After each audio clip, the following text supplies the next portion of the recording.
Hello everyone, can you hear me? Yes. I'd like to begin by suggesting that the two presentations we just saw are concrete evidence that the master's tools can in fact be used to dismantle the master's house. That careful first-class research can really show us that capitalism is shot through with racism, that this is both macro at the macro level with macro constraints and deeply embedded in institutions, and then to Ray's point, also deeply embedded in organizations and how they operate. And as I was listening to this research, I thought, whoa, this is going to be tough. When we fully understand how deeply embedded racism and I would argue sexism are in capitalism and in our organizations, I think it can be very sobering.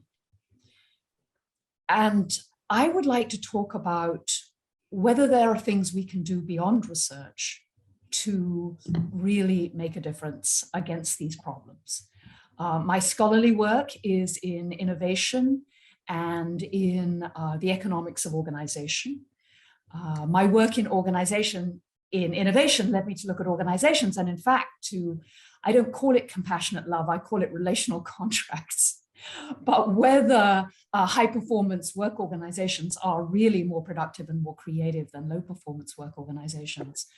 But what I want to talk about now, and the reason I'm not using slides, is I want to talk about a project called Reimagining Capitalism, Business and the Big Problems, which started as a course I taught first taught at HBS now 12 years ago, and culminated into a book and all kinds of other things. And I want to ask whether we as managerial scholars and as teachers can reach practitioners in ways that will help them change. And that leads to the larger question of whether capitalism can change from the inside, whether it can reform itself, whether managers can in fact be agents of change. And since this is a wildly unlikely proposition, let me back up a little bit and tell you about where it came from and what I've been doing. So I first got interested in this problem about 16 years ago. At the time, I was a scholar of innovation at MIT, and European energy companies started showing up in my office telling me that the climate transition was coming and what could they do about it. Around the same time, I saw Vice President Gore's movie, An Inconvenient Truth, and my brother, who is an environmentalist journalist, started sending me the scientific research about climate change. And I came to a moment where I thought I should just quit. That being a business school professor was not going to drive the radical economic, social, and cultural change that we needed in order to really address the challenge of climate change.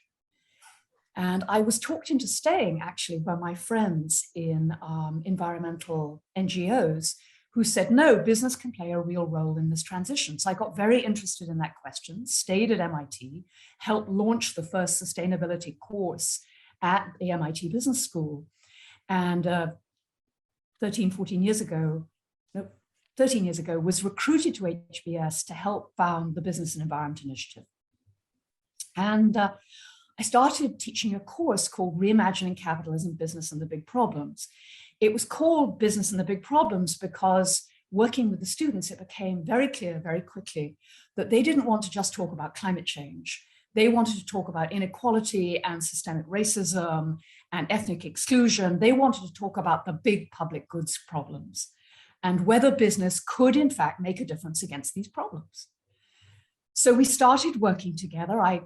This was HBS, so I started writing cases around business people who were doing business a little bit differently and trying to understand what the leverage points were, both for me and my colleagues. And I must stress that in this effort, I'm joined not only by wonderful colleagues at HBS, but by hundreds of faculty at business schools across the country.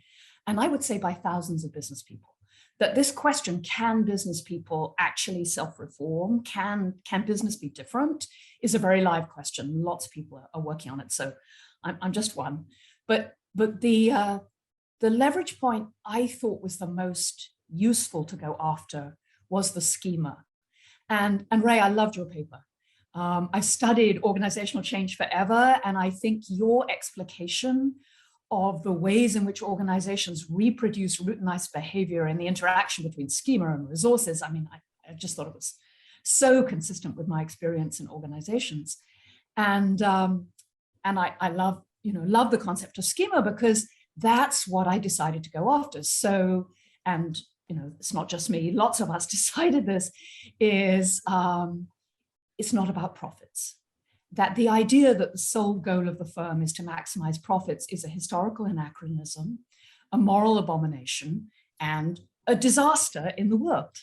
And so we should, in fact, try and persuade business people and economists and finance professors that while the maximization of profits might maximize social welfare if all externalities were properly priced and everyone had equal opportunity to access the market and antitrust laws were perfect, we don't live in that world. And so in our world, maximizing profits is generating all kinds of negative externalities, both on the planet and on our social systems, and that it's a mistake. And we should, in fact, be purpose-driven. That is, we should remember the old idea that the role of business is to maximize the well-being of society, that business is a partner in the well-being of society. Now, I'm sure there are many people in the room who know that this is not like a new idea, that in many ways, if you go back to the 50s, without the misogyny and the racism, business people did think of themselves as partners in building an economy.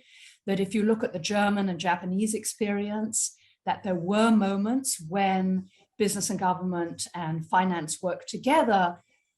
And to Pushy's excellent point and Pushy, I really like your presentation and I really want to read your book. If you were a white male, it was all about maximizing white male welfare in those societies.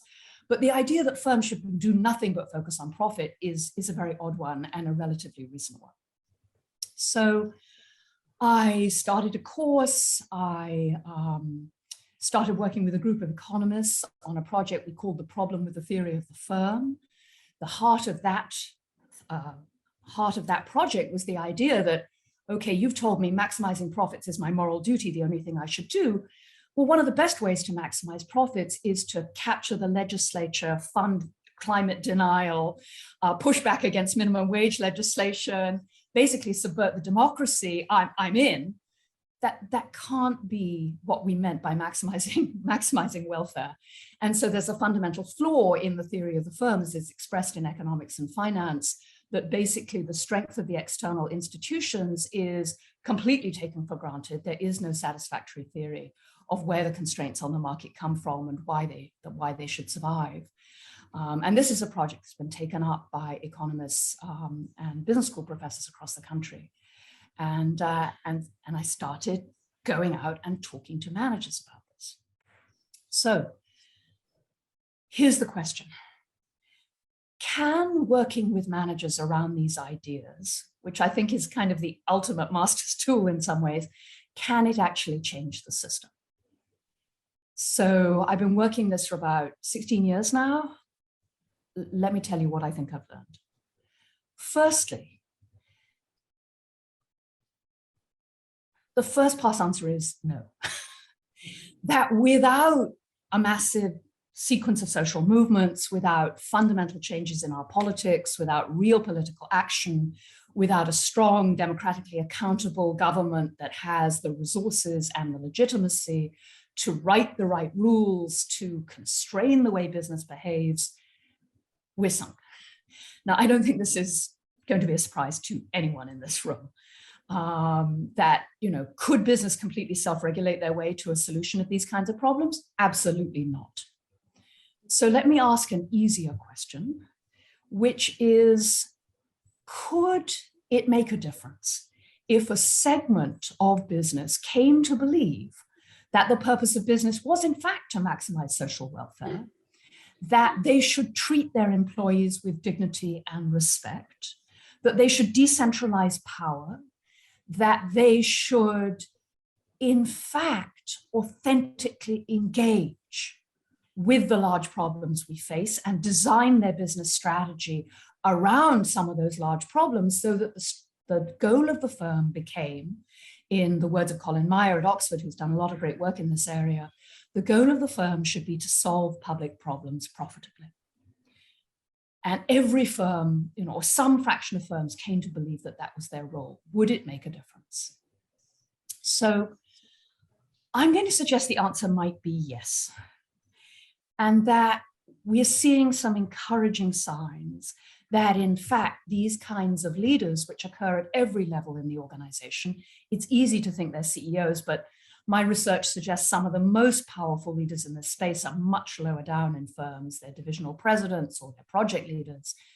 That this shift in the self-understanding of what it means to be a business person, or reclaiming of a connection to fundamental values, might make a difference, and that there are some signs that it's kind of happening in the world. So, what's happening in the world? Well, you have the Business Roundtable saying that, adopting a formal statement, saying that, whoops, we were wrong. The purpose of the firm is not to maximize profits, it's to maximize the well-being of all stakeholders, including investors. This was in the fall of 2019. Now, it's easy to dismiss this. People have done analyses as did the behavior of these firms change right after they adopted this statement, and the answer is statistically no. But if we're talking about schemas, if we're talking about the nature of conversation among the business elite and among the MBA students, the idea that one of the most powerful groups of firms in the world has formally said, okay, it might not just be about profits, I think that's actually very important and quite interesting. The CEO of the largest asset manager in the world, a man called Larry Fink, who manages BlackRock, he controls more than 11 trillion in assets. His firm controls between 6 and 7% of nearly every publicly traded firm in the world. He has publicly said, starting in 2019, and it keeps getting stronger, that firms should have a purpose, that focusing only on profits is a mistake, that the pursuit of sustainability is, he believes, entirely consistent with profit and his fiduciary duty as an asset manager. We have more than 700 investors controlling more than 68 trillion in assets, saying to the 100 largest carbon emitters on the planet, this is not okay. You have to stop emitting. We have to see the plan. If we don't see a plan for addressing this problem, we will vote against your board, and voting against some boards, most recently Exxon's. You see projects like 110 really saying, no, we're going to create 1 million great new jobs for African Americans within 10 years, and signing up a bunch of people and raising a significant amount of capital. You see the accounting profession, seemingly in the midst of a revolution, talking about so-called environmental, social, and governance metrics, and everyone should be reporting their environmental and social performance, and over a third of investors claiming that they're looking at these kinds of metrics. And we see CEOs speaking out on LGBTQX issues, on voting rights. We see the CEO of Disney picking a fight with the governor of Florida. This is really different. I've been pushing climate as a huge issue and we should pay attention for a long time now. And for a long time now, my academic colleagues thought I'd mostly lost my mind. I think they're very polite about it. And most business people thought, like, really? And suddenly my phone is ringing off the hook. It's not really a phone, it's really email, but suddenly, there's tons and tons of interest, and that's true for all of us who work in this space. Now, I suspect some of you are thinking, excuse me, Professor Henderson, that's called virtue signaling. That's called greenwashing. That's called business feels itself under attack, and so it's reaching for tools to try and persuade people that no, business is good, and don't worry, we got this nailed. And let me completely agree with you in that a large fraction of this is virtue signaling and greenwashing. But here's the issue. It's not all. There is real stuff happening. I know many, I think I must have met hundreds. I know personally, I don't know, maybe 100, and really well, maybe 20. Business leaders who are really purpose-driven, who, if they were in the room with you right now, would be completely agreeing with the conversation about race, who are appalled about what's happening with the climate, the idea that we can destroy the planet and destroy anyone who doesn't look like us. I mean, they're very related, is personally anathema. And they are running their firms in a different kind of way. They're not perfect. Absolutely, there are issues. But to have the CEO of a multi-billion-dollar company say, you know, we should be managing this firm as if everyone is someone's precious child. I had a spiritual revelation. I understand that everyone on the factory floor is someone's precious child, and we're going to run the firm like that. It's a little different. And here's the thing that I think is really important, which is, I think, and this is where my scholarly research comes in, that the scholarly research is getting to be very clear that running a firm as if you had an authentic purpose beyond profits, as if profits were merely a means to an end, as if people were really people, is a completely competitively viable way to run a firm. Not in every industry, and you have to shape your strategy in particular ways, but it is not the case that the low road firms always win. I think a better model is in many industries of two equilibria. One, and forgive me, I'm talking like an economist, forgive me, but one where you have high road firms who've invested in building trust and have been building authenticity and investing in their strategy and demonstrating that they're willing to spend money in the service of the purpose and in service of treating people well. And those firms are competing successfully with low road conventional firms. And that's huge. Because if we can become convinced as a community of teachers and scholars and alumni that you can manage in this other way and survive and do more than survive, my own research suggests that these firms are very significantly more innovative, more agile, more resilient. They're way more fun to work in. That if this gets to a critical mass, it will become harder and harder to manage through the conventional route. Now, I'm not naive. I know how strong the pull of business as usual is. I have more than 25 years of corporate board experience. I understand the threat of takeover. I am not suggesting that this movement alone can drive the kinds of structural changes that we need. But if it can be reinforced by changes in corporate governance, in the way in which we incentivize our asset managers so that they're no longer paid just to maximize yearly returns, if we can have really good metrics, at the moment the metrics are a mess, but there are thousands of accountants trying to work on this problem so that we can really see if firms are living up to their commitments and making progress against it, if we have a significant body of investors holding those firms to account and saying, you know, I don't care, every firm in the industry has to start fixing their supply chain. And we've got to get rid of the kind of abuse we see in the supply chains. And I'm talking about textiles or in food. We have to stop deforestation. Okay, all of us have to move together so it becomes pre-competitive. Let's measure it. Let's make progress. The investors insist you can't get bank support if you're not doing the right thing. If we can begin to put in place support for these firms, and of course, if we can begin to build the social and cultural movements we need to change the language about what business should do, then I think we could make a difference. At the very least, I hope we could delegitimize some of the worst behavior. Just as no business leader, I think, would say in public that, of course, I employ children because, hey, they're really cheap and they're very dexterous.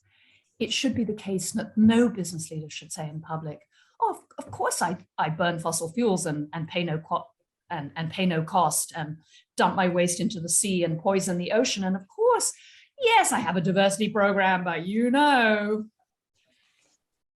All of this should be completely unacceptable. So we need to simultaneously change the institutions and the schemas. And I think that we as faculty who study these issues can play a really important role in making this happen. So I'm guardedly optimistic. Thank you very much. I do think the master's tools can be used to fix the master's house.